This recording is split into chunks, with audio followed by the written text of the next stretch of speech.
Party for National Unity and Progress. And he is also an economist and president of that particular political party, a party that is in, of course, part of the alliance of the UPND. We are grateful to host you. Welcome to the Burning Issue, and good to see you. Thank you, Zaki. It's a privilege to be here, and I'm happy to interact with you and the listeners across the country. How have you been? Very well, by the grace of God. Yeah, we haven't spoken this year, have we? No. Oh, no, we haven't. The last time we met, it was then. Already. Yes. Okay, time flies. It does. Yeah, it does. Time flies. Okay. It does. Okay. Yeah, but yeah, good to see you. Good to see you in good health. Thank you. It's an election year. You look geared. Oh yeah, sure. We are getting ready. Yeah. To crisscross the country and speak to the people, have a conversation, and go to the polls and wishing ourselves the best.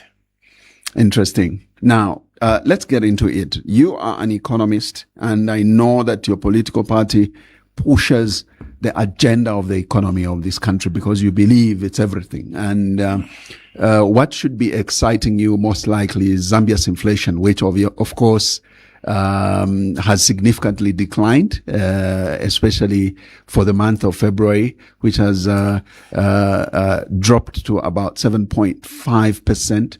And this is one of the sharpest decline in years, I must say. And I think that this inflation, again, not only is it one of the sharpest decline, but also this must really be satisfying to the Bank of Zambia, because the Bank of Zambia's target has always been between 6 and 8%. They always wanted to achieve this. They must be proud that this has happened. Yeah. Your thoughts on this decline? Well, it is not surprising because of late you have seen actually from the half of last year, 2025, right? We've been seeing the fruition of the economic reforms that have been undertaken in the recent past. These are results showing, and inflation is one of the key indicators of the health of the economy. So when you have a lower inflation, it indicates that the economy is becoming healthier. What is inflation? Inflation is the rate of increase of prices. Therefore, the rate at which prices are increasing in the economy is reduced significantly to single digit, which is about 7% now. I think if you check within the SADC region and the Sub-Saharan Africa, Zambia on this score, on this indicator, right, is one of the top performers. Not only that, remember 2 months ago, the celebration has been the exchange rate. That Zambia's exchange rate is one of the best performing, not only in Africa, but in the world in the recent past. So exchange rate, inflation rate, these are key indicators of the health of the economy. While people are still arguing whether the exchange rate was real, another indicator has come through. Another key indicator is the growth rate. Last year, the economy, after the outturn is out, is poised to grow at about 5% plus minus. Now, you can't have it better than this within, the African region. Of course, we hope for the best. With the current poverty levels, which has been wrought over time, we need even a higher growth to roll back poverty, because poverty is fought by a higher growth rate. And therefore, the government is doing the right things to grow the pie, the economy. We can only share a bigger pie than a smaller pie. And therefore, the growth and now stable prices. Basically, this rate of inflation shows stable prices, and it can show, Zach. If you go to the supermarkets, in the mini marts and shops in the compounds, have you seen, for example, one of the key commodity in our country is mini meal. That there's been this stability in mini meal prices. never seen for a very long time in this country. So we no longer have that spike. I think from last year, we are enjoying favorable and stable minimum prices. Literally, they even actually went a little lower, but quite stable. And then now, lo and behold, the exchange rate. So all these indicators work together. There is no way an economy that's growing can have a high inflation rate.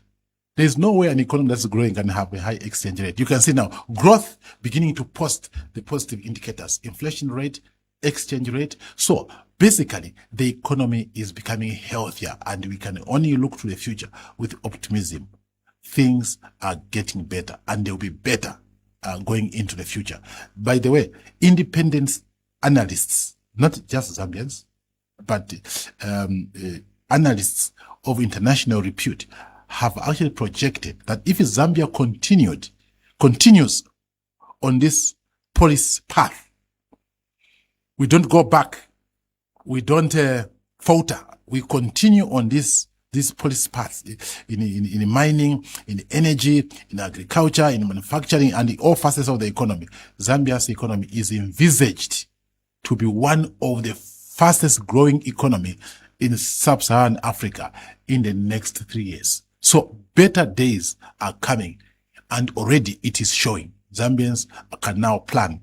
Stable prices. You know what low inflation rate means? You can now plan. Right. Okay? Yeah. You can now plan. If you're a householder, you are a consumer, you can now plan that next month I'll spend so much for consumption, because the prices are predictable.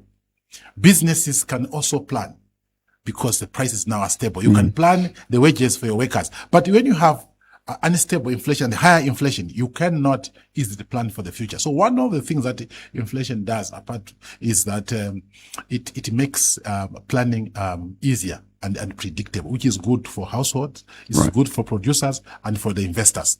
And on the exchange rate, by the way, people are even saying now that the exchange rate is becoming too powerful, too strong. And therefore, government should do something that it does not become too strong and hurt exporters. You can see. So these indicators, you see, numbers don't lie. If you want to know the health of an economy, you look at the indicators, just like a human body. If you go to the hospital, the first thing when you arrive, they'll go first of all into the reception. They'll take you, even before any treatment. How is the BP? Okay? High blood pressure. How is the temperature?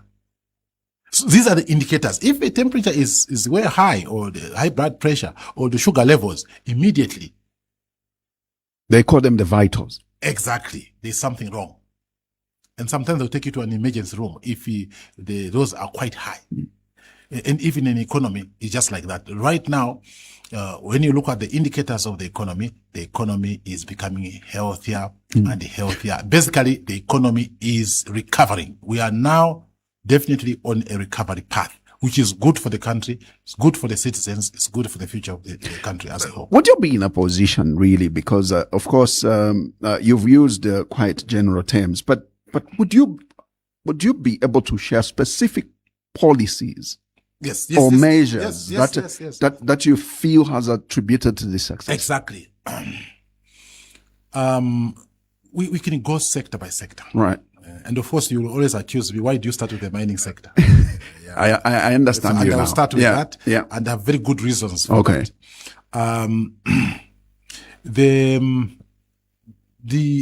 Unfortunately, or fortunately, because God bless this country's minerals and the economy of this country was actually born, the modern economy of the modernity of Zambia's economy was born out of mining. Right. And mining exports have been what has been underpinning the strength of our currency. I want to tell you that at independence, you and I were not born yet, our currency was stronger than US dollar. Then it was the Zambian pound before we went to the kwacha. Right. Underpinned by mineral exports, mainly copper. And therefore, the cranker the multiplier to the growth of the economy begins within the mining. That is the structure of the economy.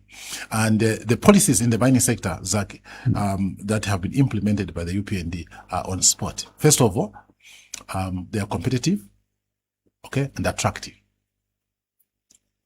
So in any sector, if you want to attract local and international investment, you need attractive and competitive policies so that people can choose to invest in that sector than to invest in the other or to go to another country. You can see already there is a stampede in the mining sector, not only for foreigners, including Zambians, because of the stable and the neighboring policies. The legal framework, the tax rates are competitive. That is a tested way of attracting investment. There's no other way. It's not militants. It is not a populist policy. We have seen these things. They fail. Investors, local and international, cannot come on populist policies. They come on issues that are fundamental. And therefore, the policies in mining are on spot and the evidence is there. Production is going up. Look at copper production. For the first time, Zambia gonna hit 1 million tons production of copper, responding to the right policies, responding to the economic treatment. Okay? There's a growth, there's a health. And I can tell you, going into the future, this sector is just going to be better and better. And because of that, one of the reasons why the kwacha is strengthening is because of increased exports of copper and the other minerals. And because 70% of our foreign exchange earnings comes from mining. So you can see the transmission. The exchange rate has strengthened. The inflation rate has come down, benefiting even the grassroots economy. You see how this transmission starts. So there is mining there. You and I have not even to the mines. We're not even working in the mining sector, but we are feeling the positive impact. Because of increased exports, the kwacha is strengthening. The prices have stabilized. The fuel prices are beginning to come down. Because one of the factors in the fuel pricing, one is international fuel price and the exchange rate. So one, we have control, exchange rate. So as the exchange rate is strengthening, becoming stronger, we will have cheaper fuel prices. Remember, is it last month? Yes. Or beginning of this month? The fuel price went down, benefiting even a lady, a marketeer in Kalingalinga, because eventually the transport fares will be stable and beginning to come down. So there is this now transmission from mining, the benefits cascade to the grassroots. So the next one, of course, is the energy sector, which is a key sector. The reforms that are being undertaken in the energy sector are exciting. They're not short term, they are long term. Any good thing is long term. Any short term things are fake and they fly by night. And therefore, the reforms that are taking place in the energy sector, for example, we had that severe drought in 2024, right? And from that was born aggressive and pragmatic reforms never taken in this country before. Diversification of the energy sources, so that the country is now insulated from the vulnerability of climatic conditions. Because these things are there. They were there in MMD. They were there in PF, climatic issues affecting power. But the solution was to diversify the energy mix. Through energy reforms now, this has happened. There's heavy investment in solar, heavy investment in thermal. And therefore now the energy sector is standing on 3 legs than 1. Hydro, we continue, reforms to continue to better it, but then it is vulnerable to weather conditions. While investment is going on, maintenance is going on in that sector, there is now another second leg, which is solar. The third leg, which is thermal. Now, thermal is even more critical. Thermal is reliable. Thermal is not prone to climatic conditions. You've seen now this phase 2 of Mamba to bring in 300 megawatts. Okay? On the grid is coming within this year. That's a huge leap. And then we are marching towards 1,000 megawatts of solar. It is happening across the country. We know what's happening with energy, Zach. The misfortune of the load shedding has turned into a blessing because the right decisions have been taken that never again should Zambia become vulnerable to the reality of climatic changes. Do you know what will happen now? We'll have enough electricity and we'll begin to export because there will be so much electricity beyond the domestic consumption. Diversifying our exports over and above the mining sector. I can tell you in the next 5 years, one of the key foreign earners, foreign exchange earning will be the energy sector. Great. So you can see why this economy is going to be great in the next few years, the next 3 years, 4 years. By 2030, this country will be growing at a very fast rate and will just be better and better. Already, countries in the region are envying Zambia. Let's move on to. Yeah, but before you move on, yes, all that you've mentioned. The reason an ordinary Zambian out there is not trusting these indicators, economic indicators, most people strongly feel there is no way this coincidence would be happening in an election year.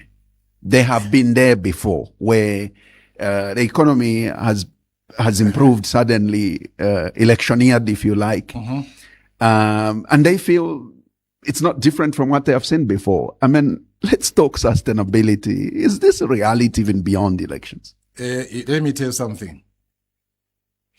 Inflation cannot come down through fiction. The exchange rate cannot come down sustainably through fiction. If, for example, government was fixing the exchange rate, the reserves are going to be depleting. The reserves are going up. One of the indicators, international gross reserves, are just going up. In countries where they are fixing the exchange rate, you dry up the international gross reserves.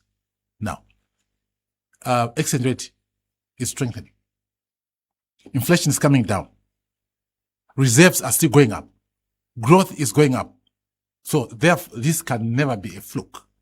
It's real as it is, and backed by evidence, by numbers. And unfortunately, the economy, you cannot play with numbers. Like one person from Ghana, who was a former finance minister, says, you cannot cook numbers. You cannot play propaganda on the economy because the exchange rate will expose you. One of the key indicators of the health of the economy is the exchange rate. How is it doing in Zambia? Very favorable, even becoming stronger. People are even getting concerned. Now inflation, the gross international reserves, the growth rate. And you can even see now the capacity of government to service debt, even after doing the restructuring. Even the confidence to restructure is born out of these good policies. The restructuring is basically done. 94% is as good as done.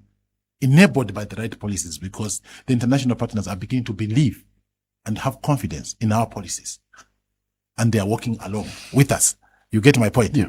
But an ordinary Zambian out there believes all these economic indicators, their achievements. An ordinary Zambian believes prices must come down, not stable, but down, because they feel already where the prices are. It means that goods and services are already expensive. So don't tell us that they will not increase. But what we want to see is a decrease of prices. Prices globally and over time, they go up. What is not allowed in economy is to have a faster rate of prices going up. Right.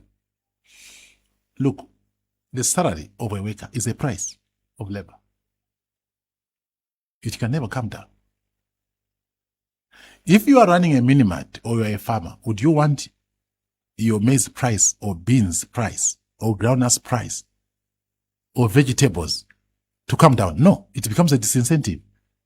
So what is acceptable in economies is stable prices increasing at a lower rate. For colleagues, I mean, we are all involved in an economy one way or the other. You people here, you are selling airspace, isn't it? Right. And you are comfortable when the prices are going up because you make more money. But again, we wouldn't want the prices to go too high because we'll not be able to afford to come here. So your needs and our needs as consumers must balance. And that's why we need a slower rate of increase in the prices. But by the way, there is an opposite of inflation. It's called deflation. That's right. It's also damaging. If the prices of commodities drop by 50%, the economy will collapse. Let me give you an example. If the price of maize or millimeter drops down, even say at the moment to below 100, no one will grow the maize. You and I, we are farmers. I will not grow maize. Why should I grow something cheap? Am I a donor? There's no one who is doing charity work. And therefore, the price is an incentive to produce. That's why people want to work for ZESCO, Zambia Revenue Authority, Bank of Zambia. You understand? Because there the pay is better, isn't it? They are following the price. That's why people who want to do a particular type of agriculture, they want to go into livestock, they want to grow this crop that has a better price. So price is an incentive, and therefore people should not, in the mix of things, should not be talking about lower prices, because even themselves cannot accept lower prices for what they produce. And therefore we are talking about stability in what? Prices, right, so that we can all afford. You win, I also win. We reach a balance, isn't it? Right. So it's about balancing, it's about stability, isn't it? Just like a human being. I always compare an economy to a human being. If the temperature drops down, way down, you collapse. Just like you have high blood pressure or your sugar levels. So there is a particular range in which this must play around. If it's too high, it's a problem. If it's too low, it's a problem. Therefore, you need to maintain a moderate rate. So it's a moderate rate that works. So the question you asked, let's say, is this an election year? My friend, let me tell you, about 4 years, 3 years of reforms, results begins to show. Results begins to show. Hasn't mineral production gone up? Yes. Hasn't exports in the minerals gone up? Yes. Are we earning more forex? Yes. What is the evidence? The international reserves are going up. Exchange rate is strengthening. Inflation is coming down. So this can never be a fluke. It's not an election year. It's real as it is, and it's there in the numbers. You just need to have elementary economics to understand this. But we'll break it down to an ordinary citizen to understand that. One of the benefits, for example, the fuel prices dropped. I can feel it even when I go to a filling station. You know, that time you put for 300, it was much, much less. Now I put for 300, I can move, further. So these are the benefits, but they come over time. But maybe we go now to the next other sectors that are really doing well. Manufacturing. Zambia is coming back in this area of manufacturing, adding value. Move around, I drive around the industrial area, our original industrial area, Chineka area. Yes. I go there. You see the revival. I pass through Zambeef and see its branches, how they are doing. Zamshu, where they are making yogurts or they are making the stock feed. The different branches are basking in growth. I'm just giving one example. Right. You go to multi-facility economic zone. Zambia is making towels, and they're exporting towels. We used to import towels generally from China. Zambia now has become an exporter of towels. Go to the industrial, the multi-facility economic zone. Go to Trade Kings, whether it is Zambia breweries, both in the M phase and also at the old industrial area. And if you know what happens, these companies are uptaking local raw materials. So money is now cascading, is trickling down to the producers. My brother, for example, is involved in aggregation in Kalomo, in sorghum. So they sponsor farmers to grow sorghum, and they buy at a very good price to supply to those who use sorghum, either for stock feed or for many, many, many things. So you can see the economy that is really responding. So when manufacturing begins to go up and using local materials, money begins to flow in the grassroots economy. And there's still room. We need aggregators in soybeans, aggregators in groundnuts. These are high value crops, which are not difficult, which are easy to grow. So these are opportunities for young people to go into. So Zambia is coming back. By the way, manufacturing is also responding to the good policies of government, the enabling policies, and they can now predict inflation is stable. They can now know how much they'll buy their maize next year. They can actually predict, they can project how much they'll buy their sorghum, their millet. Did you go to the shops here and see the production beyond just millimeter? We now have millet meal. We now have cassava meal. We now have sorghum meal. And those are healthier than maize meal. Do you know that? Yeah. Yeah. So even on the nutrition aspect of us Zambians, must begin to improve. I can tell you, Zach, now, because now I'm eating health, I only eat twice a day. This body was not meant to eat 3 times or 5 times. That's for children. You understand? Eh? I'm shocked that I eat natural things, samp is the groundnuts. You eat in the morning and you eat in the, so, and look at me. Don't I look healthy? I don't eat expensive things. They think, oh, what. I don't want to mention names to describe people who are eating whatever they're eating, but I eat healthy and affordable. And this is enabled by diversity. I can now go to the market and buy my groundnuts. I can go to the market and buy cowpeas, and all types of beans. There are guys who park along the road, and I like buying from them also, because I support also people who are doing something, who are really working there. And I think the council must provide for these people in the spaces. I don't know, too. Like I don't buy beans in the supermarkets. I buy from the roads. There's one guy in the Twin Palm who sells beans, different types of beans. Kaplangeti, the dark one from Lundazi. When you cook it, my friend, it's like meat. Oh my goodness. Beans is good food, man. So then you have the white one, you have kaplangeti, you have the sugar beans. So I buy all the varieties and very cheap, And so the budget is very small for my house, but healthier. Now I'm talking about the economy. This is an economy. This is an economy that's growing. What we need now as Zambians, young people, graduates, to be aggressive. Go and buy the beans in Mbala, in Isoka, and go and export into Namibia, export into Botswana, export into Angola. Go and buy groundnuts in Katete. There are markets now. Come, our parents, our who are struggling to find the markets. We, the young people, must become the solution. Go and buy the beans. You will make more money than to work for a bank as a graduate. And there's one graduate who is aggregating in Eastern Province. He's now becoming a kwacha millionaire. You buy the groundnuts, and you can even make peanut butter, because technology now is accessible. By the way, the exchange rate has strengthened. You can buy the machinery to begin to make peanut and export. Namibia is a dry country. They are demanding these things. Botswana, Angola, very huge economy. Congo, they want foodstuffs. Now we want young people to be involved in agribusiness, linking the farmers, the traditional farmers, our parents we left in the village, that we become the interface between them and the market in the neighboring countries. Get your passports and get into this country. Conquer. The market is waiting for. I asked the young people, have you been to Lubumbashi? No. Why not? Go there. Get a passport. Have you been to Kolwezi? Have you been to Luena in Congo, in Angola, in Kwando Kubango? Have you been to Lunda Nonte and Lunda Sao in Angola?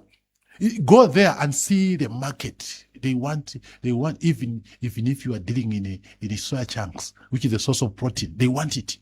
It can stay longer on the shelves. So now we need entrepreneurs to benefit from these good policies and make the economic ecosystem begin to work. All of us must deploy ourselves. I can tell you, for me, I put my papers aside. I do the things at the grassroots. That's what we must be doing. This country requires all of us. While we are asking government to increase allocation to the Citizen Economic Empowerment Fund, yes, it must be increased. And I'm sure in the next few years, we need maybe 5 billion in that fund, so that young people and all Zambians can access capital and begin to enterprise. There must be reach a point, Ozaki, where you go to Mbala, Isoka, and so on, where they grow beans, or you go to Katete, Londazi, where they grow beans and groundnuts. The younger people go there and wipe out the products. You pay cash because there's a market. So we need these interfaces. Let's not just wait for FRA. Let's get that opportunity and make money ourselves. This is what we must be doing. And in my part-time now, I will be running entrepreneur courses as a contribution to the younger people, how to see opportunities across the country. And if you have friends who come here from, for example, Zimbabwe and Kenya, they said, you Zambians, do you know what you have? See, I wish we can swap that Zambians go to Kenya, Kenyans come here, or they can prosper, or even Zimbabweans. Can we be entrepreneur and take advantage? Zambia's better days are just coming. I want in the future, Zach, we come to this radio and I'm advertising the beans I have aggregated, the soya beans and so on, to the uptakers. So, and some of the people in the industrial areas, they want to, value add to some of these products. So agriculture is coming on the spot. Last year we had increased the maize production and the other crops. This year it will be much better. I can tell you the rains have been good, thanks to the Almighty God. This year, I don't know when they will give the indication. The crop production is expected actually to just go up. That's growth coming through. And the money going into the communities, because this will be bought. The ICT, Information and Communications Technology, is growing. Look at younger people. Sometimes I walk in Cairo Road and see what young people are doing on their small stands, how they play around technology. You drop a phone there and they will fix it. I didn't know. One time my phone dropped. I thought it is done. I went to Chayasha Road. My phone was fixed within a few minutes. These young people are doing it. Money is flowing into their pockets. Not everyone can be a farmer. Some can be in town. So ICT is growing. The internet coverage and the associated benefits from ICT is just getting better. Lo and behold, education now is becoming an economic sector. The President H said that now education is not only a public service, it's an economic sector. It's true. Do you know how many foreign students are studying in this country? Bringing in foreign exchange. Britain, for many years, was making money through education. Exporting qualifications, accreditations. We are doing here ACCA, CIMA, and so on and so forth, and the degrees. Now Zambia is beginning to cash in this sector. And since the country is peaceful, the economy is doing well, people in the region are preferring to come and study here. Go in this university and do a study and see how many students are doing that. Health is also coming hard. My hospital from 2014, when I was in Parliament, I was introduced to Fairview Hospital. And I've taken relatives here. I don't know how many have been saved. And now go to Fairview Hospital, just one of them. Coptic Hospital. It used to be along that road. What you call Machinchi Road, just still a small one. Look now, the investment there. And then the medical insurance is beginning to grow root in this country. So the young people who are working for these companies, Zambia's economy is getting modernized. The jobs that are being occasioned in the medical insurance, Zach, if you look at the numbers, great.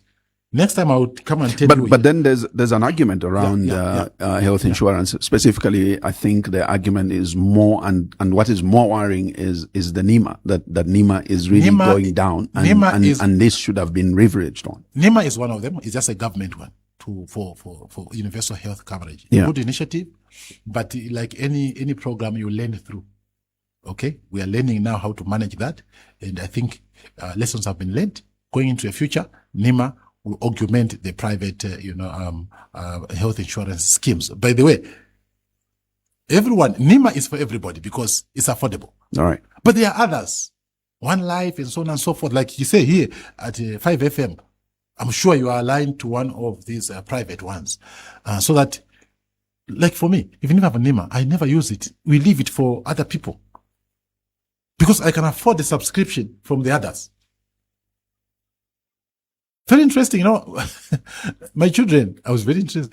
They went there and even while we have our own provision, they put us also on their health insurance. And they told, but Daddy, why are you paying extra? You can top up you are on my insurance. I couldn't believe it. And they pay small amounts.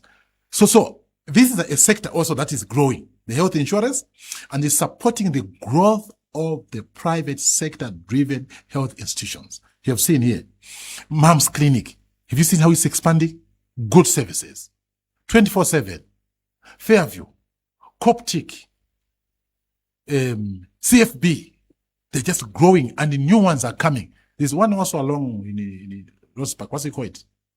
There's a new hospital there. CFB? No. This one is here.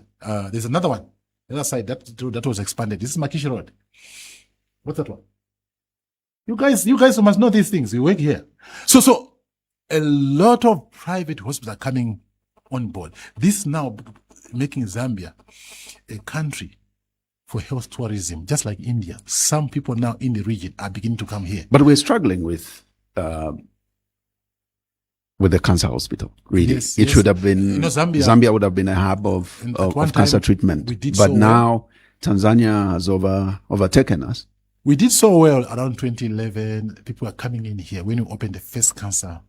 And there's a cry that this government, the UPND government, has played a blind eye on. No, there is on the cancer facility. I think there was a disinvestment after MMD. The reinvestment in the cancer hospital is just coming back now. And I can tell you now, the machines are coming. Some machines were not being maintained that were put by MMD. Now they are being maintained and so on, and new machines are coming, and Zambia is coming back. It's coming back. At one time, by the way, foreigners were coming in this country for cancer treatment. We had done it before, and we are getting back to that.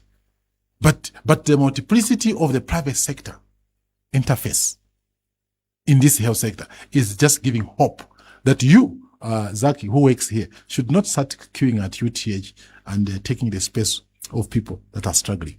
Yours is to use your insurance and go to Coptic, go to Mom's Care, go to Fairview, and so on and so forth. Because not everyone should go to a government facility. You leave space. I made a decision a long time ago that my children will not go to government. They will not queue up. Even when they were caught. My child got 6 points and was caught by good schools like St. Joseph's. I said, Madam, my daughter, leave the space for another child. And you'll continue, for example, at Rengo. So those who can afford should pay. Even in education. The fact that Zambia government has introduced free education does not mean that you must be taking your children there to squeeze other children in the Kablonga girls and Kablonga boys, or Lusaka boys and Lusaka girls. No. Let's leave children coming from these areas also to have better schools. And if you can afford, take your children outside, into private schools, while maintaining quality in the government schools, until you reach a point where the government has enough provisions. But the private sector, apart from providing increased services for Zambians, it's also attracting, foreign exchange. I can tell you now, the number of people in the region who are beginning to come here for treatment from DRC, from Angola, from these countries. They're coming here. That is forex for the country. Okay? In education and so forth. So this is how you modernize the economy. This is how these countries developed, whether you look at Europe or the emerging Far East countries, the Asian tigers. And we are moving that path. Attractive policies for investment, for both local and international. Consistent, globally tested policies, not populist. We know people have done populist policies. Go and check out their economy. They collapsed. They become nice for a little while they're abusing money. And then they become banana republics. This country is just getting better and better, and we must hold on to these policies that have proven to work. And this is the conversation for this coming election. That these policies that are working, that are bringing economic recovery and growth and a better economy for tomorrow, should be protected. And that's why I'm putting the case that the UPND alliance government, I put a case to Zambian people. I plead and I ask, should be re-elected, because these things that are being done are the correct things, and it's showing. You cannot go down. You cannot reverse. You cannot backslide. You cannot go back. Zambians are still trading. Zambians are still trading carefully with this government. They are still trading carefully in the sense that they still don't believe will not see light of load shedding. My dear. They still believe after an election there will be load shedded, and probably even worse. Do you know what has reduced load shedding? One of it is that government, through debt restructuring, the growth of the economy, there is now fiscal space. The government now has got money to import power to augment local production. But even local production is going up. The solar, you saw the Chisamba one, you saw the one by CEC on the Copper Belt, and the others that are on the pipeline that are coming through. So there is documented and evidential growth in the energy generation. And you can go one by one, that we have more power coming on the grid from solar.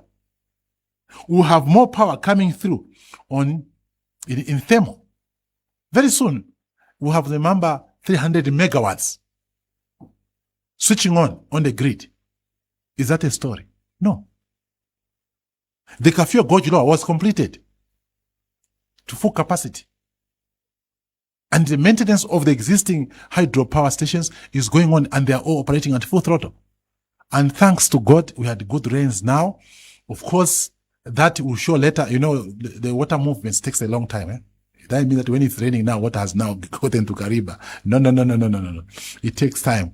Really, the water flows now from the catchment of northwestern Kaleni Hills through Western Province and so on. Kafue River coming from Copper Belt where it's raining heavily. Water will only, bulk or increase the water flows to the power stations, which are in the south, the bigger ones, around May, June. You can even see, I live on the Kafue South Bank where we have our cattle posts. We even see the floods. Oh, now water has come. The animals even move a bit on the upper land. And so this water is still coming. So even hydro, by God's grace, will be much better. Look at now. How has it become possible now to import? One, there was a debt in Mozambique from power that was imported some years ago. That balance sheet has been cleaned sufficiently, enabling government to buy. You cannot buy where you owe so much money. They will not give you the power. Government has paid off the debt, okay, sufficiently to enable them to import the power. Now, lo and behold, the exchange rate has strengthened. It is now cheaper to import power, benefiting you and I, because you pay for this power in dollars. Now it's cheaper to buy the dollar. You see how this benefits, the grassroots economy, how the good policies, the increased mineral production and all these things is now benefiting the other sectors and us Zambians. It is now possible. It's cheaper and there is extra resource because the economy has grown. The fiscus is becoming bigger. There's debt restructuring, which has given a breathing space for government to do other things for the Zambians. This is all not by accident. It's through meticulous application of the right policies, whose results now are beginning to show. So this is, I can tell you, there is a very good case that is being put across, that the right thing for us Zambians to do is to continue these policies. They are working. Evidence is coming through. The results are showing. And therefore, the government in office that is doing this must be supported for consistency, to protect the gains, to protect the growth that has come through. And that is the case. And we will humbly go to Zambian people and break down these issues and explain to them and ask for their vote. And they will do that. And I have no doubt in my mind that the UPND alliance government will be retained in August because of the evidence, because of the economy that has been turned around. And the economy, by the way, is a common denominator that affects everybody. And we have a very good case to humbly ask the Zambian people, break down these issues, and they agree. I have moved around, by the way, to campaign. Zambians are saying, yes, we are doing the right things. Go on social media. Social media does not lie. People are happy with the current policies. That, yes, there's still room for improvement. But this is better than otherwise. So the future is looking bright. Let's discuss the impact of Bank of Zambia's directive. Remember, they issued the directive in December that obviously restricted how foreign currency is used locally. Okay. And I think that the directive was that there will be nobody who will be quoting in dollar in terms of is the sound, transaction. Okay? Yes, we're good. Okay now? Yes, we're good. Because I'm getting feedback. So okay. Yeah, go ahead. Yeah. So I'm looking for what impact does that have on the economy, especially following that directive. Especially a directive by Bank of Zambia that which of course restricts how foreign currency can be used locally. Yes. First of all, we are a sovereign country and people must use the kwacha. When you go to Botswana, you transact in Pula. When you go to South Africa, you transact in Rand. When you go to Namibia, you transact in Namibian dollar. When you go to Angola, you transact in Angolan kwanza. And therefore, it is how the economy should run. We are a sovereign economy and we have a currency. And our currency is strong enough to be used. It is in the countries where the currency collapses that the people know we can't use your currency because prices are changing every day, isn't it? That's why when you like what government has done now to bring down the rate of inflation is actually to underpin the strength of the currency. In countries where inflation has gone so high, they abandon their currency. I remember in Angola during the time of war, and in DRC, even the locals abandoned their own currency and they are using the US dollar. Okay? Because the currency has collapsed. Our currency has not collapsed. It is still functioning pretty well. And therefore, the right things to do for a sovereign country is to use our sovereign currency. And it's good for planning. It's good for budgeting for companies. And in the case of where Chinese companies are asked to pay mining taxes in yuan, for example, in this country, there was a lot of debate around that. Well, the issue, these are international companies, and Zambia also needs other currencies, okay, to save its debt. Zambia is highly indebted to China. Yeah. And therefore, the mining companies that bring in their yuan here and export their copper back to their country, China. When they pay that, we access the Chinese currency and pay off Chinese debt in their currency. So we stop paying what we call transaction costs. If they pay in dollar, they change the money into dollar, there are costs to that. So we get the dollar, again we change to the Chinese yuan. You are increasing the cost of transactions. So that particular case is basically meant to reduce the transactional costs of interfacing between Zambian economy and China, especially on the debt aspect. So now it's cheaper for Zambia. So Zambia is making a saving by implementing that particular policy directive. You used to be one person I called a critic of the economy of the PF and how they managed the economy.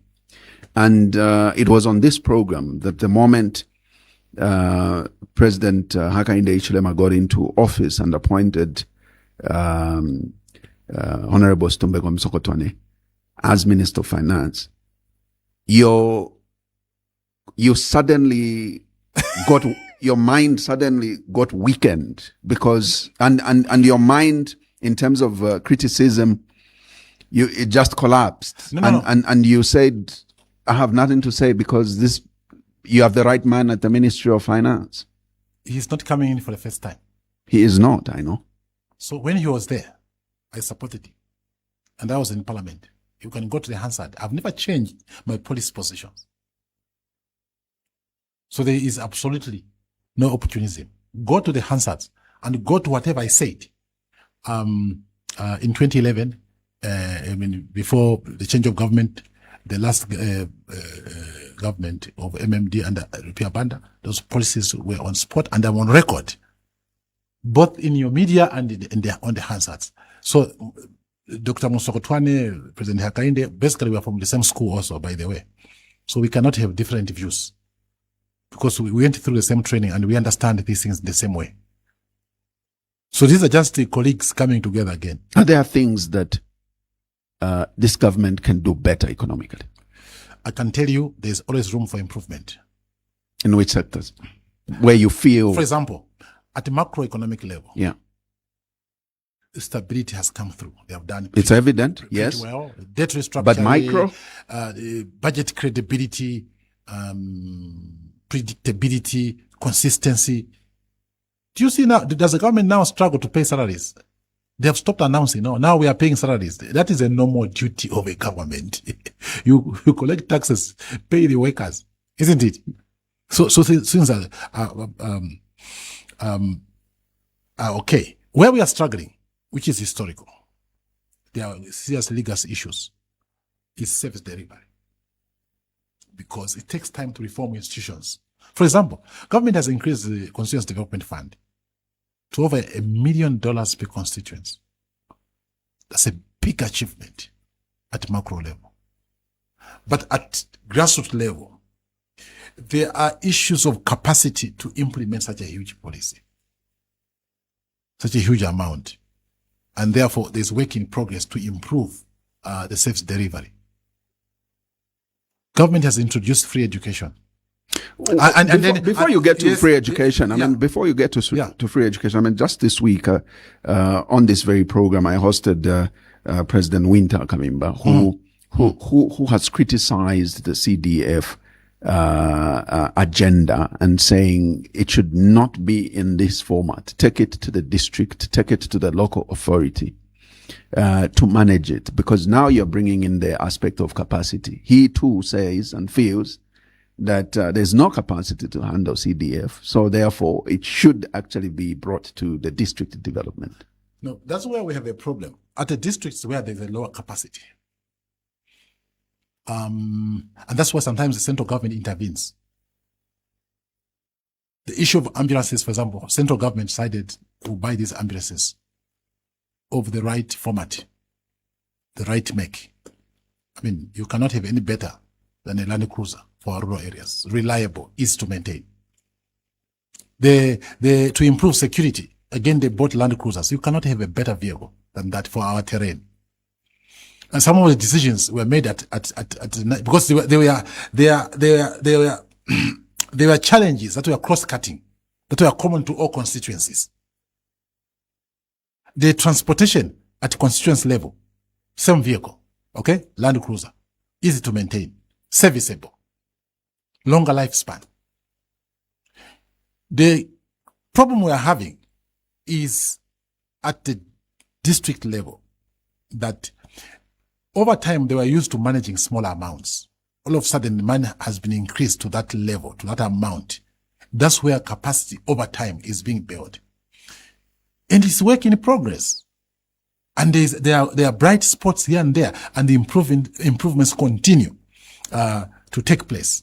So these things are work in progress. You cannot never have it perfect. You can't allude what we are seeing in the auditor's report around CDF to literally work in progress. I mean, this is. Do you know where the audit queries are? It's at the district. The problem now is that the district, they have been given money, but capacity is low. That's where the biggest queries are. I'm a former member of the Public Accounts Committee for many years, so I know where the problems are. That we need to recalibrate the capacity of the local authorities to manage these increased funds. So the problem actually is not at the central government. Central government has increased CDF. Central government has released CDF. It is at the local level where they have been overwhelmed by the increased amount to spend. Can you imagine now? Zambia now is having a problem of expenditure. What a wonderful thing. Before, it was lack of money. Now, it's too much money, but failing to spend it properly. That's a good problem, isn't it? Because the biggest problem in many countries, and even historically, was money. Now, money has been found. It's like food. Food has been brought. Now you have a problem of eating. So the country now has a problem of consumption. Government now has, for example, the president was just here in our neighborhood here. This week was launching the full school feeding program. Of course, it's already there. Just enhancement. That's a great program. Kaplonga School here And one of the headmasters was my friend. Just behind there, they are doing great things. Behind there, they have fish ponds. Behind there, they used to be in a partnership with some organization in the valley where they buy goats and they bring goats here and they make goat meat. They were smoking goat meat just here in Kabulonga. So the production units now must begin to work so that they augment central government funding to provide school feeding. We were in the northern province. During the campaign, I was in the Lukasha constituency. I was very impressed in the ward where we were. One of the things I said, I was with Honorable Mutati in that ward. I said, have you noticed something, Honorable? The children, because they used to bring their babies, they look healthy, including school-going children. It means something is working. The nutrition of the children across the country is improving. I stay here, in Ibex. And as I come, Ibex, on the seaside near Kalingalinga, on First Street. Every morning I drive, I see children coming into school. One of the things I'm impressed is the health of the children. If they can have a good meal at school, it improves their health, it improves their attention in school, and therefore we'll just have better children tomorrow. This is an investment for tomorrow. By the way, the investment in education, the school feeding program, the real results will be shown in the next 10, 15 years. But already now you can see the texture, the health of the children. Our children must be defended. It must not be because your family is struggling, then you must not be deprived of good nutrition. At school, there must be good food. And I can see, we went to a rural ward in Lukasha. I remember in one school, right near Lukasha River. Beautiful. Oh, this place is beautiful. We interviewed the headmaster, Mutata and myself, and they have a school feeding program right inside. I said, wow. I said, Minister, take this to your cabinet. This is a good thing. Tell the president, this is a good thing. We must just enhance it. What we need now is to bring a production unit component. When you grow up, we used to have production units. All schools must have a farm. If there's no money, let MP use CDF for schools to have farms so that maize, groundnuts, beans, and so on can be grown by the schools and you store it there. Even a school must have a Highvie H to make meal for the school and for the villagers. Let the schools be the center of excellence and growth for our country. And this is happening, enabled by the fiscals. The debt restructuring, the growing economy, has given Honorable Musotwana enough resources now to fund the school feeding program, to fund free education, to maintain rural roads. We went to the school there, and the road was passable. It was rain season. Because CDF now have managed, through the constituents, have managed to buy a grader through CDF. And they are maintaining the roads. So things can move. And the schools can actually produce food beyond their local needs and begin also to sell. We need these units. Government now already have introduced solar plants for each constituency. That there must be an industry driven by the constituencies across the country to take development and modernity to the grassroots. We cannot just be here in Osaka growing around here, having a flyover bridge in Osaka, here having malls, and our people live like they are in a war-torn country.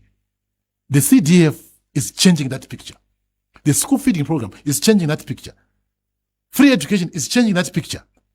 Our rural areas now are being integrated in the greater economy. This is not a story. It's happening. We were right in the bush, right in the rural area. So these things are happening. We must just hold the fort, work together, and take this country to the next level.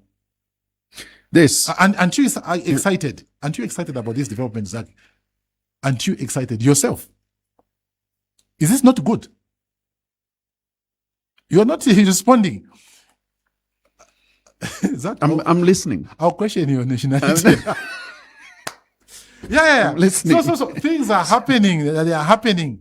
So you don't need to laugh. We are on a journey as a country. But we are moving. We are on a journey. We are moving. We are not stagnant, isn't it? We must be moved. We must be moving. And we are moving. And it is showing. There is evidence. We are moving.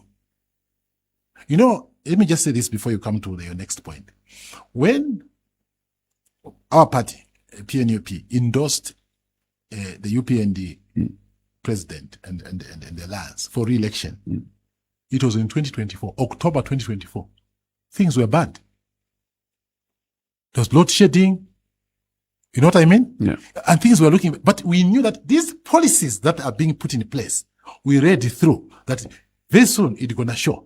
And people went on social media. Oh, I'm going to do what? Oh, my dear people. Oh, how can you do that? How can you do that? I said, no, wait a minute. I came to your radio station that things are going to be better. The exchange rate will be strong. Inflation will come down. The economy will grow. I said it. Is it not happening? It is happening.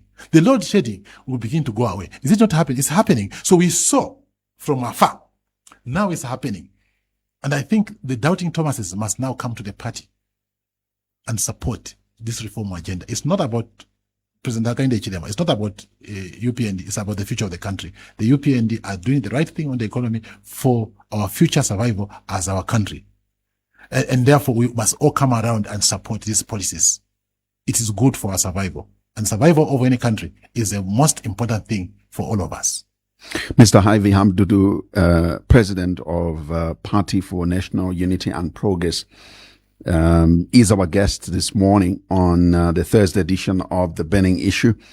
Remember that we are not only live on 5FM radio, but we are also live on BM TV Zambia. That is on channel 114 on Topstar. And of course, remember that we are also live on our partner radio stations. We are live on Isunga FM in Northern Province, Tuta FM in Mansa, Wapula Province.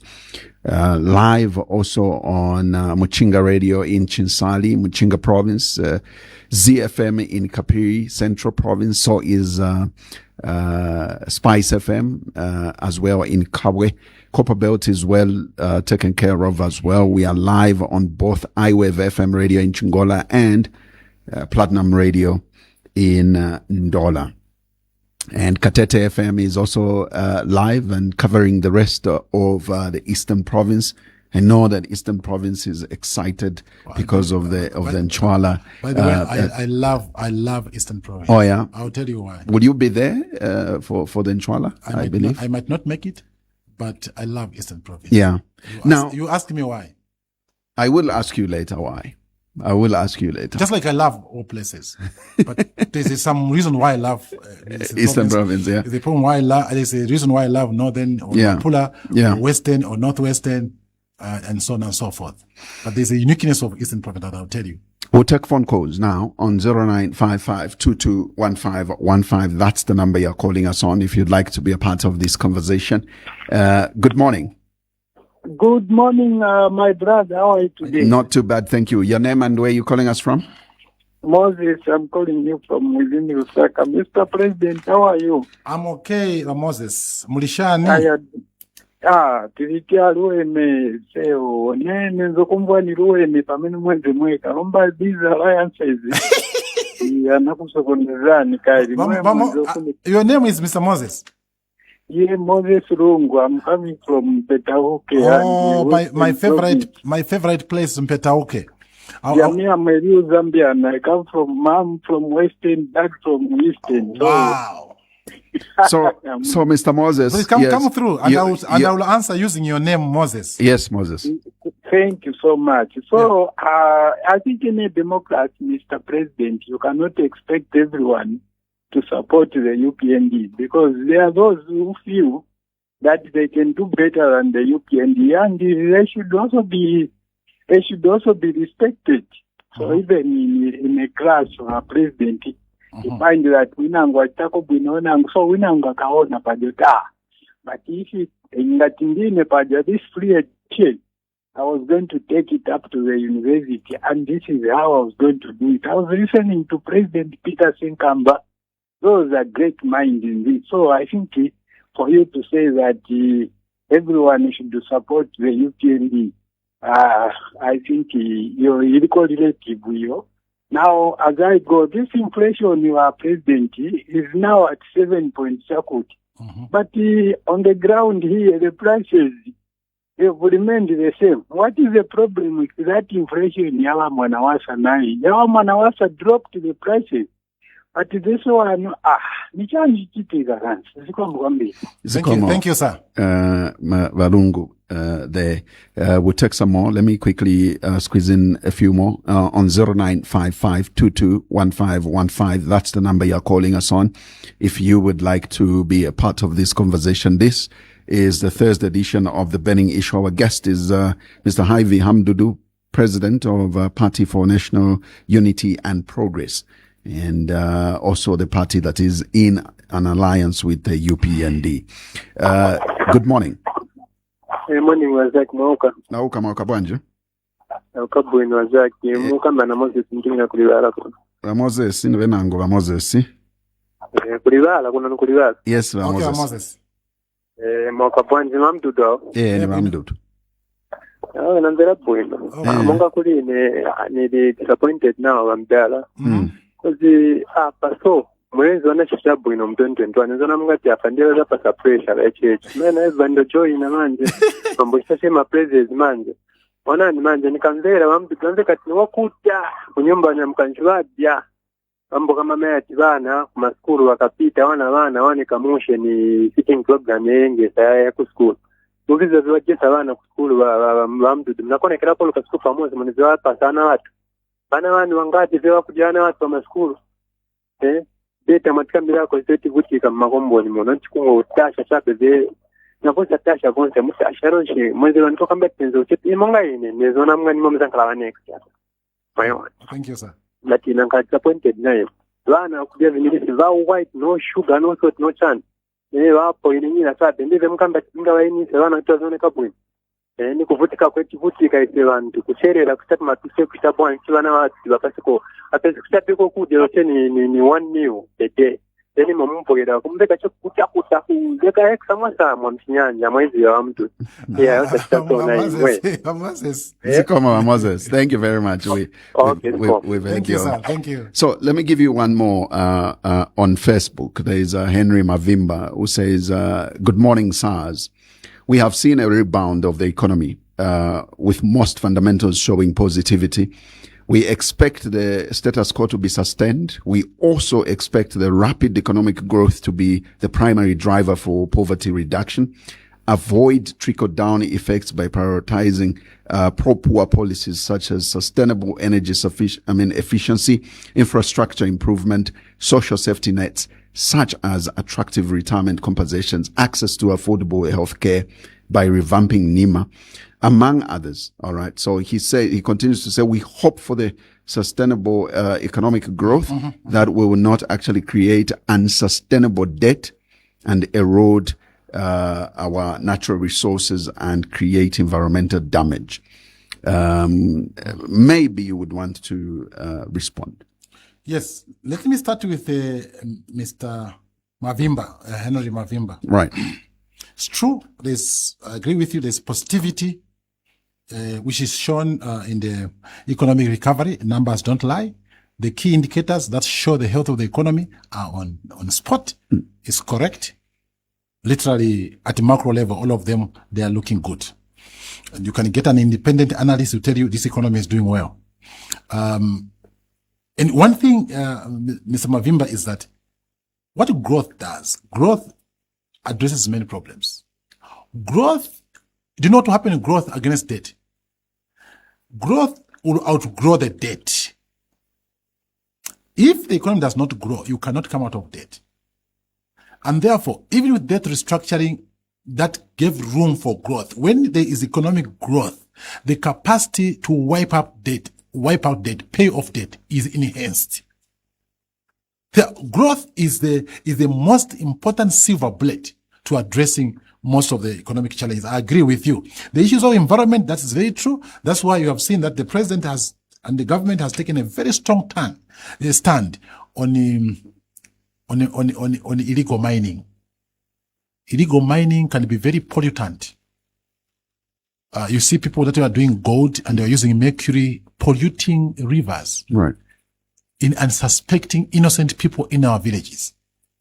Poisoning their water for themselves and for their livestock. and literally poisoning the soils for their crops. Order has come back here. A very strong decision, sometimes looking unpopular, has been made for sustainability of the country for the future. If you destroy the environment, you have destroyed the very means to address survival. And therefore, the last thing standing in an economy is the environment. If you don't defend the environment, you'll be wiped out. So a decision has been made to bring sanity and formality in the mining sector, to remove one of the biggest threats to the environment is informal and illegal mining and the use of chemicals without approval. So they are busy making money out of gold, but killing many people. That decision has been made. So the growth, even from this, whether it's gold or manganese or copper mining, does not destroy the environment, which is a common denominator for our survival, all of us. Those decisions are being made, and therefore that should be supported. So safeguard mechanisms to protect the environment are being put in place, so that this growth does not fall back on the failure of the environment. Protecting our rivers, protecting our land has become the number one priority of this government. And therefore, I agree with you, sir. For NEMA, there is a learning curve. A few mistakes were made, but NEMA is a great scheme. And credit to the PF and the Honorable Chirufya. That was brilliant to implement this universal coverage thing. I said it even before, even when PF, this is one you have done well. I criticize PF for running the economy, but on this one, even on your rate, I said on NEMA you are right. And I say today, that was a good policy. And there has been a lot of implementation glitches along the way, and they are learning around there, and it will come back.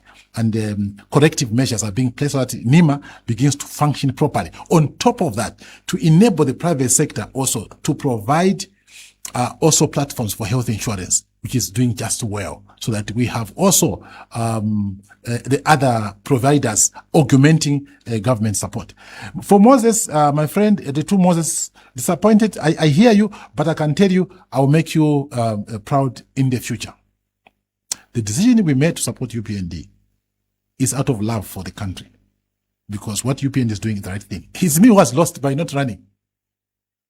So I've decided to sacrifice, even when I was trending, to support what is good. So it's more than me becoming popular and winning the elections. The Zambia must win first. Mine is second. Even if I don't win and Zambia wins, I'm at peace with that. The country matters more than the interests of one individual. And therefore, Moses, I can tell you, don't be disappointed. The decision that I made and my colleagues made to support the UPND was in support of progress for the country, where our own personal ambitions become subservient to the interests of the country. That is service. Okay? Sorry if you feel disappointed, but I can tell you, I will make you proud. It will show. In the next few years, you will say, Mr. Hamududu, we thought you were wrong, and now you are right. For now, we can make up with that. Moses Lungu, indeed, multipartyism continues, and people are free to support, a political party of their choice or alliance of their choice, and that continues. Nothing has changed. Yeah, and people are saying, for example, free education up to university. When, with the debt levels that Zambia had, it was literally impossible to provide free education up to the university. No one has it, apart from Kaunda. Even Kaunda had to drop it.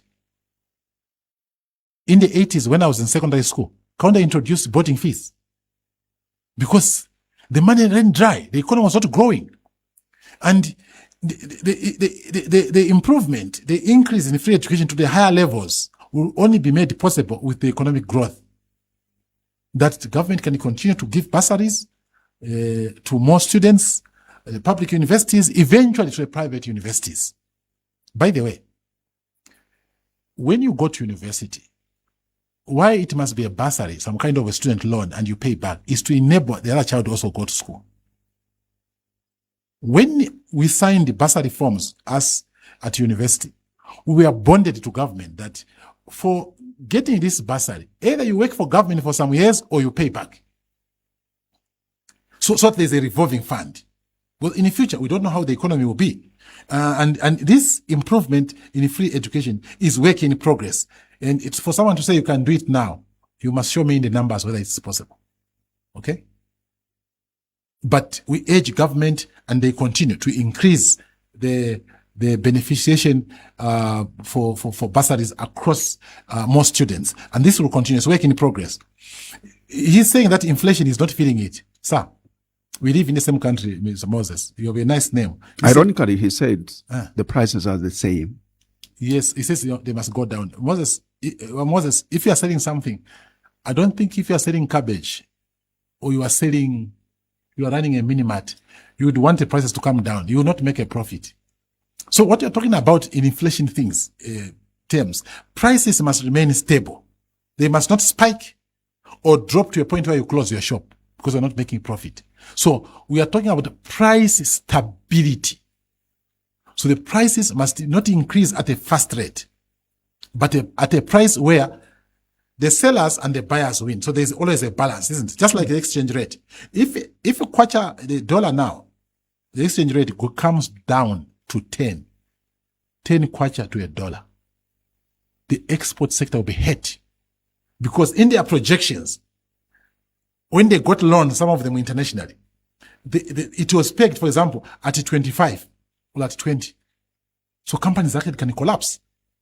So we're talking of a win-win situation, a balance between, I used to buy cattle for my father.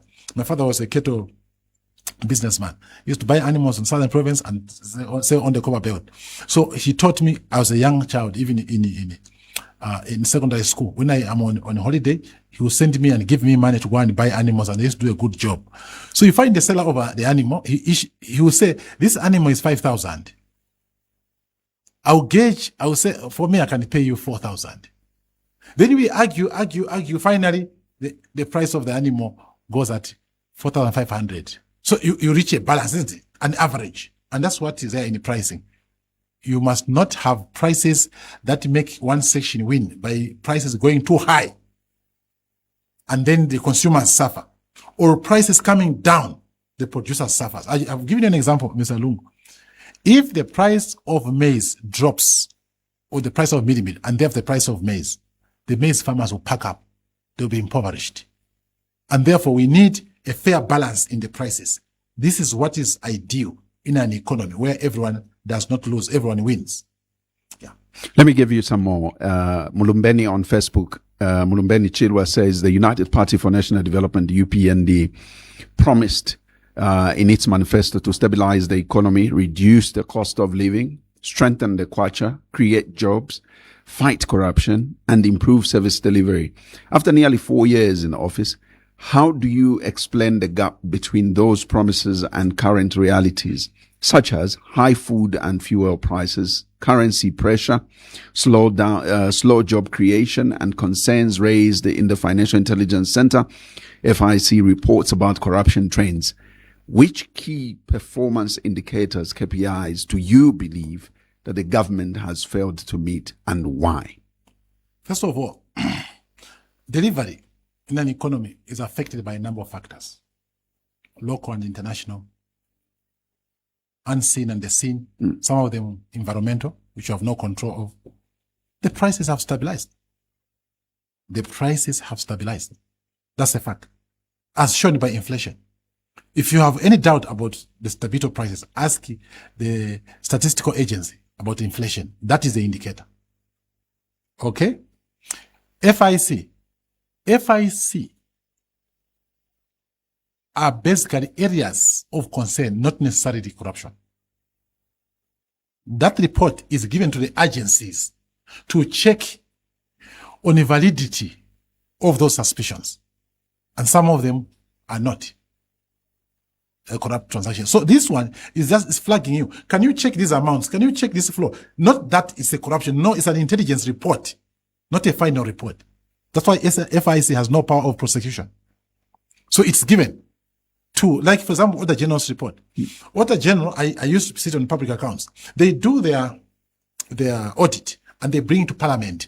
And you find some of them are written off when the people are called to explain the reasons why this irregularity was captured. By the time you finish the sitting of the Public Accounts Committee, you discover that the issues reduced from 100% to 25%. That see the light of day for prosecution or for a follow-up. So FIC report does not mean that money has been stolen, not at all. It is, for example, suspicious movement of funds. That's why they ask, when you go to deposit money in the account, they will ask you, what's the source? Okay? But sometimes people just deposit more money without explaining why. Most of us, you and I, we go and deposit the money without explaining the reason. If there is no reason, that becomes a suspicion. But when they go to now interview, they will say, but that was a salary. I moved my salary from First National Bank to ABSA. Source was my salary. It's dropped. I'm just trying to explain to you that FIC screaming numbers should not indicate corruption. No.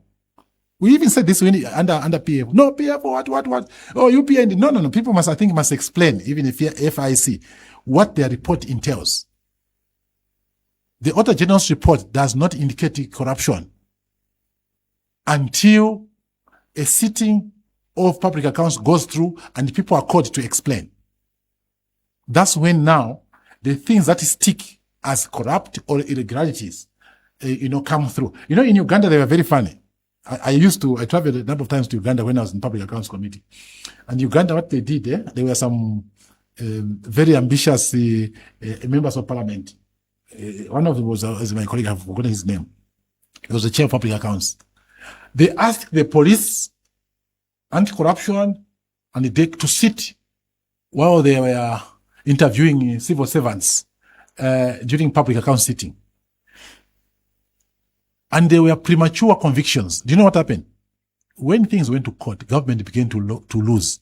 And that thing was stopped. I know some people are still quoting. It's no longer happening. Because they were picking premature cases. And civil servants were exonerated by the course of law. So they were using premature information, raw data. That was stopped. President Museveni allowed, okay, let them go and sit. It became a disaster. Finally, the people who were accused of corruption, who were accused of investment, irregularities, and they went to courts. And they won the cases, and government has to compensate them. Because it's fair, there's a court. So therefore, even the sitting at parliament is not a court.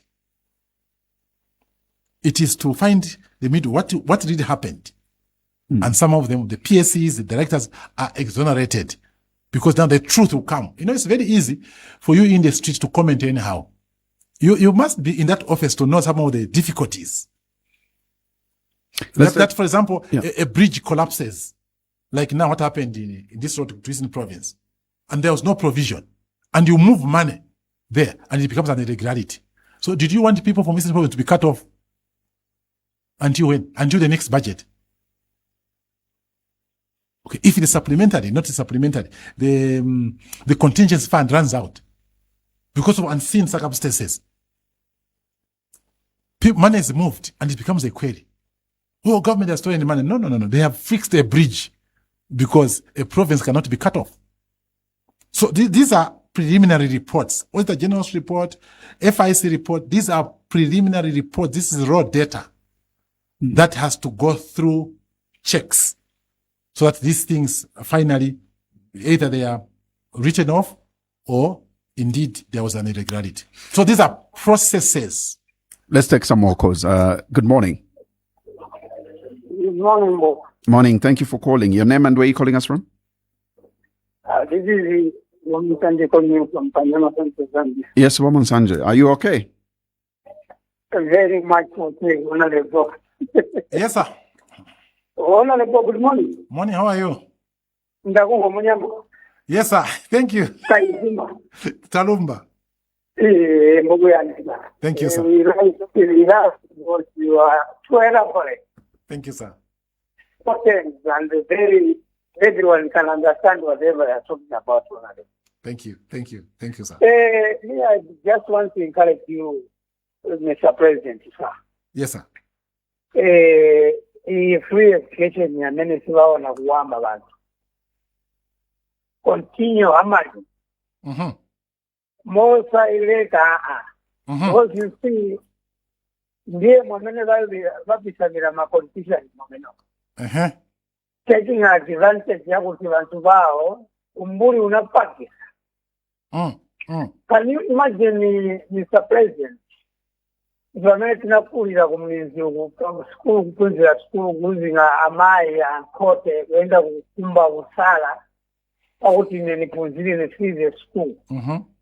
Uipeti yakuti parent wakulera mwana wakaba na pasa. Parent yakulangiza chade meno monga nyoko ndo yakaenda kubedroom ali ya kuti nizajita kwanje mwana kutishua aende ku school. So tunali kulira 1 week so lipa nyumba 2 weeks walipoenda wazako wanaenda kujaa. Kulira jate leo day.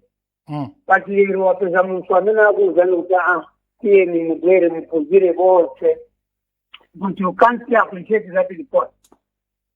Babu na chada utiwonse vana wakale wa mkosa mawe. Tiende kumajimu. Tunatiza kumajimu. Ta 7 days sewa. Timenya vantu. Wama kujele tienda reka. Ignorant. So it is done honorable. It's a very good project. I'm telling you. People are going to realize and appreciate later. You are very, very revamped now. Otherwise, more thought. Thought is in Pumu. Thank you, Mr. Msanje. Thank you very much, Mr. Msanje. Let me take 2 last calls, and then we conclude. Good morning. Hello. Good morning. Thank you very much. Your name and where are you calling us from? Mark from Munali. Mark from Munali. Please go ahead, Mark. Why is it that all the presidents after the new era they have failed to create industries in order that people can get employed and youth can get employed? We should not rely to get employed in government. What about the private sector? Does it mean that the private sector, after the privatization of the paracetamol company, does it mean does it guide this and the companies which have the universities? There's no one who can develop those companies so that we should have their settings. They come back and more production, because this projection of economy it is doing better, but what people they are suffering, and like some of us, we are in survival. We cannot get employed in government. We are over 40 years, because in government they need the 0.5 years who can get employed, but us we are in private sector. But why the private sector? All the presidents. This is the number 7 president. So there is no one who can revamp those companies so that us, some of us, we can benefit, who cannot be employed by the government. Thank you, Mark. Thank you, Mark. We'll take the last call on 0955221515, and we begin to wind up. Good morning. Hello. Good morning. Good morning, Jack. How are you? Fine, thank you. Thank you for calling. Your name and where are you calling us from? I'm calling you from Tendere. Morning, Mr. Hamududu, Honorable Hamududu. Morning, my brother. How are you? I'm okay. Honorable, I just wanted to find out from you. Most people in the opposition political parties allege that the Bill 7 was illegal before Parliament. Now that the bill has been passed by Parliament, if it was declared by the Constitutional Court as illegal, why hasn't the Constitutional Court come back to Parliament and cite them for contempt? In other words, your MP Nalolo, yes, Imanga, yes, also voted for Bill 7. Did your party participate in an illegal presentation of Bill 7? Thank you so much. Thank you. Thank you, Chanda. Our last caller. Yes, we can respond. So the Bill 7 was very much legal. Even the Constitutional Court, Mr. Chanda, pronounced itself. People went there and they were guided. You know, the neutral arbiter is the courts, the judiciary. And there's no shortcut. Before, people went there, and the Constitutional Court says, you haven't done enough consultation. Go back to the people. And the government obliged and went to the people to consult. A committee was put in place to consult, to enhance consultation. That was met as instructed by the Constitutional Court. So I think the argument is that it eventually ended up as a cosmetic exercise because that's not what was presented on the floor. What Constitutional Court said, go and get the views of Zambians. And the committee went around the country and got the views of Zambians. That's why most of the items in the original bills were altered were changed because of the views that came from Zambian people. The Zambian people said, no, can you increase the number of constituencies beyond the number which was in the bill? Remember, in the bill it was quite smaller. People demanded that the number goes up to 70. Now, they are city people say no, the number should have been even more. You get my point? So there is this push to have smaller units of constituencies to improve service delivery. So Bill 7, very much legal. And if anyone is in doubt, you can go to Constitutional Court and they will tell you that they ruled already on the legality of Bill 7. Employment, Mark, as the economy grows, it begins to breed jobs. It begins to create jobs. When you see the economy growing by 5%, underpinned there are jobs. Because growth requires human capital. And therefore, in the private sector, there is growth. There's an increase in employment. It is only when the economy is not growing that their jobs come down. So I can tell you, assure you, Mark, only that we sit as a country on a huge backlog. The economy has not been growing for many years. And therefore, the population has outstripped the population has outstripped economic growth. Ordinarily, our population is growing at 3.5% to 4% annually. Yet the economy has been growing below that. It means there's a gap every year. So we have a huge backlog. And therefore, this economy now growing at 5, going to 6, into 2030, going to 10%, 7 to 10%, we have now the growth that outstrips population growth.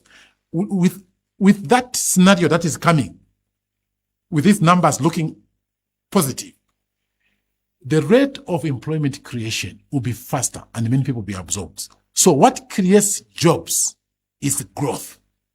Is growth happening? Yes. And therefore, employment, even in the private sector, is going up to a point where, by the way, there are more jobs in the private sector than in the government. And they just continue to grow. All of you here, you are working. It's a private sector.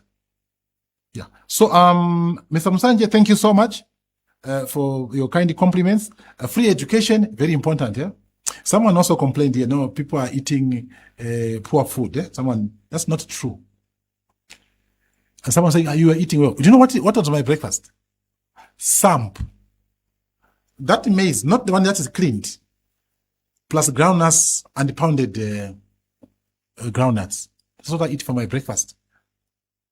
Very affordable, very cheap, but more nutritious. But I know nutrition. Nutrition is in the cheaper things.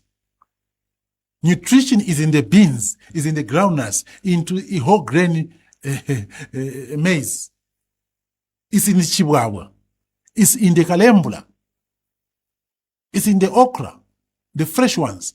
The same things we look down, no, these people are suffering. You know, when you were young, we were so ignorant. Eh? When we were eating chibwawa, we were saying we are suffering. No wonder we are healthy. We are eating with ignorance. The chibwawa, go and check the nutrition.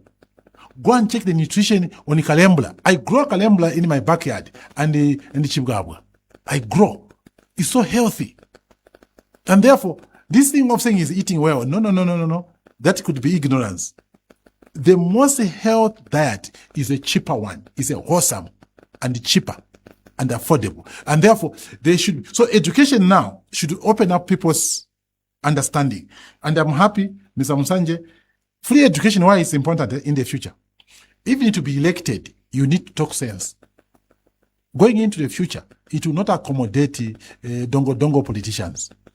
You will need to read. Even now I'm reading for me to remain relevant in my politics. If the youth now, they are reading. If we politicians just want to offer ourselves and we have a low level of thinking and understanding of issues, the young people will not tolerate. And therefore we must read. Free education is important so that it becomes difficult to be elected in the future. You must study, you must understand the issues, you must explain properly for you to be elected. Free education will even enhance democracy. Mr. Highvie Hamududu, President for Party for National Unity and Progress, I would like to thank you so much for coming today, and we really appreciate that you gave us some time to speak with you, especially more on the economy. We can only wish you all the best, and we sure hope that we will have a conversation again soon before you get busy into campaigns. So Zaki, thank you so much, and 5FM, and it's 5FM? Yes. For your good work, and I like your premise here. Continue to do the good work. You, the media, are doing a great job for informing the people and educating them. So we can only wish you all the best in your endeavors. Thank you very much. Well, to you, our listener,